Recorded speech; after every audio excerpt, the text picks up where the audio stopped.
Watching the show? Show your support by using the hashtag support ROTTMNT. Tell Nickelodeon we don't want them on Nicktoons Network. We want them on the main network. Show your support for the show as well. We're in the Endgame now. Endgame now for this season. I'm MegamanNG. I welcome you one and all to my Rise of the TMNT Season 1 episode review. Today we're going to be talking about episode 25. Yeah, it's 25. Insane in a Mama Train. This and the next next review is going to be a long one. Well, this one's not as long. The season finale review is going to be longer. And I will really put my heart and soul into it. Here's the deal. I'll provide a summary as well as some of the main points. But I will give you a small spoiler.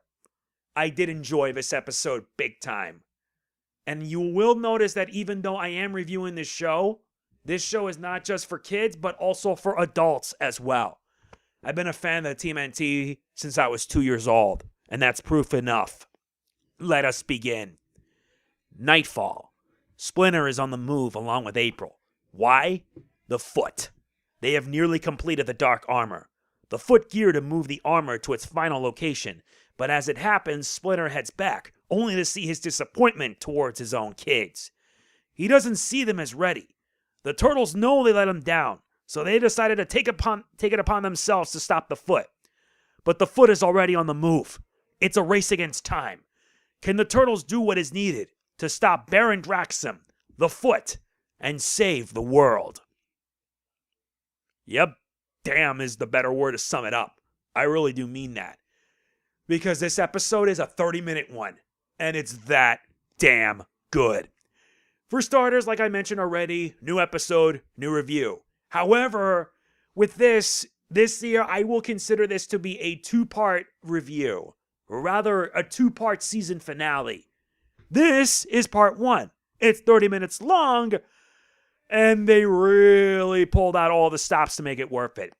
The plot of the episode has Baron Draxum gearing the Foot up for the awakening of the Dark Armor, and he decides to get help from Big Mama and her mystic train.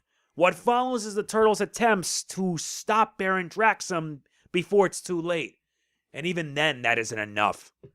Like I mentioned already earlier, this is an episode that's pulling out all the stops. I'm not kidding.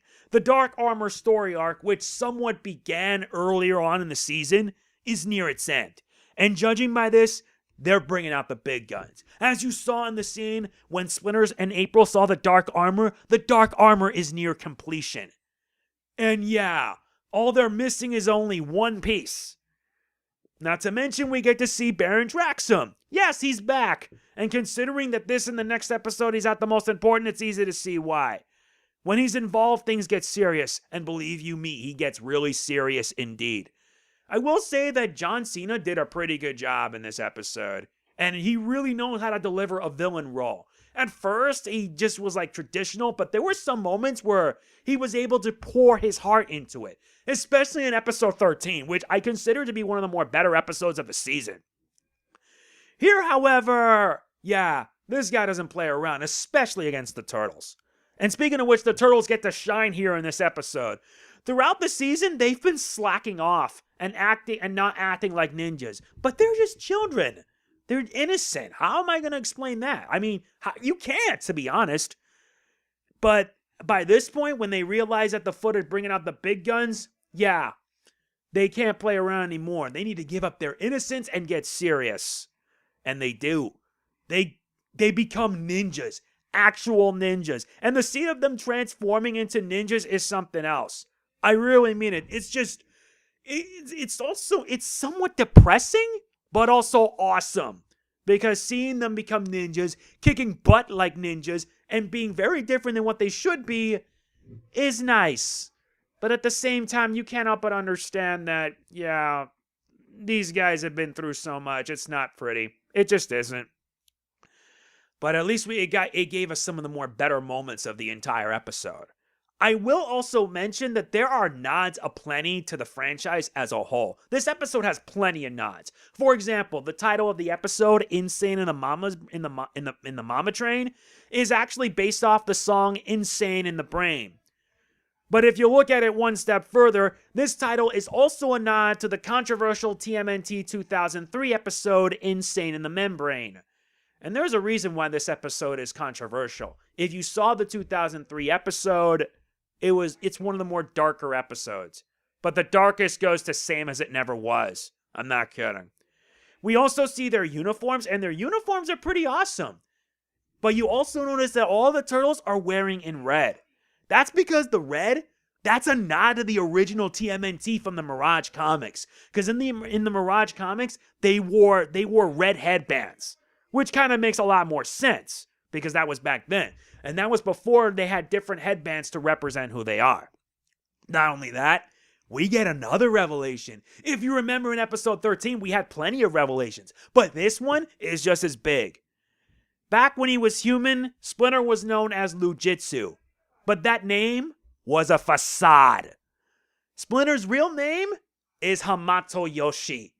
Yep, I'm not kidding. We've had different incarnations of Splinter throughout the franchise. The original Mirage Comics version. You have the 87 version that was awesome. The 2003 who was awesome and was a father figure. The 2012 one, I still can't get over what happened in season 4. I'm not kidding.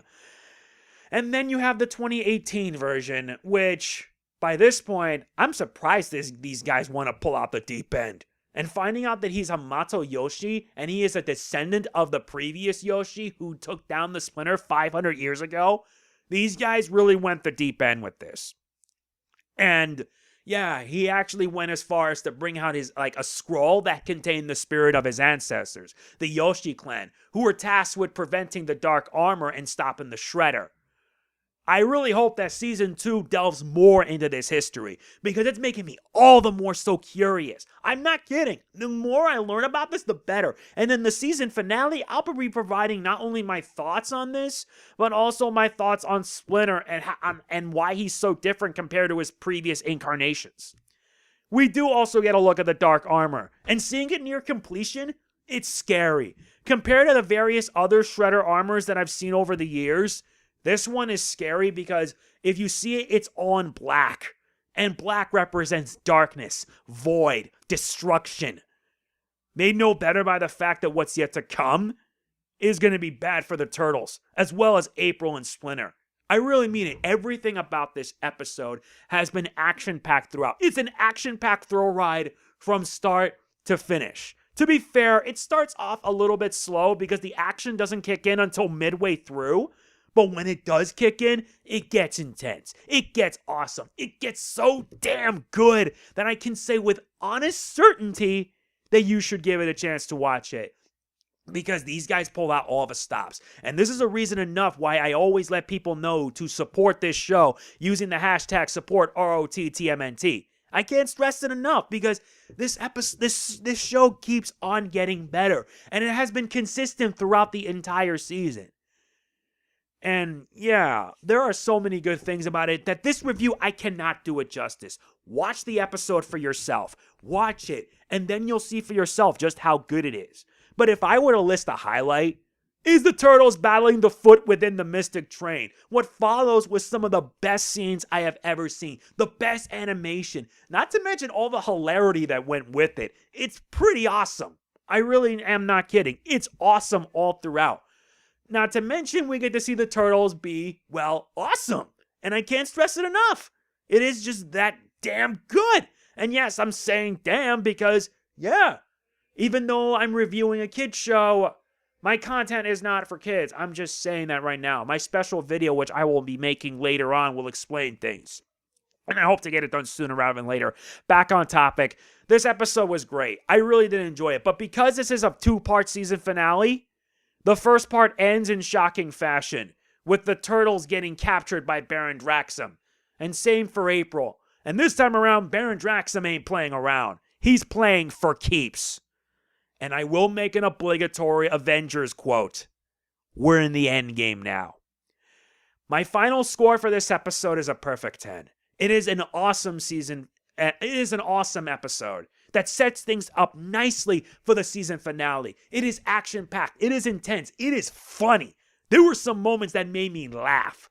Not to mention the animation is just so awesome. And it really makes me more excited for what the finale will bring. And speaking of which, my review for the season finale, Endgame, will consist of 3 things. It'll consist of my thoughts on the episode. It will also include my thoughts on the season overall and what to expect for season 2. You may be getting this review this week because I really want to take my time with this. I really want to put my heart and soul into it so that way I leave no stone unturned. I really am not kidding. So I hope you guys look forward to it when it comes. My final score is a perfect 10, and I promise you this, it's going to be intense. But I have to ask, what do you guys think? Was it good? Was it bad? Let me know in the comments what you think. If you enjoyed the video, be sure to hit the like button. It means a lot to me. Do not forget to like, comment, share, subscribe, and click the bell. Be sure to check my community tab because I will let you know when the episode will be there. The episode review, I mean. Sorry. But with something like this, it needs a bit of time. And I want to make it just right. So yeah, that's going to be it. This is MegamanNG signing off. Peace out. See you in the season finale review for when Endgame approaches. Cowabunga.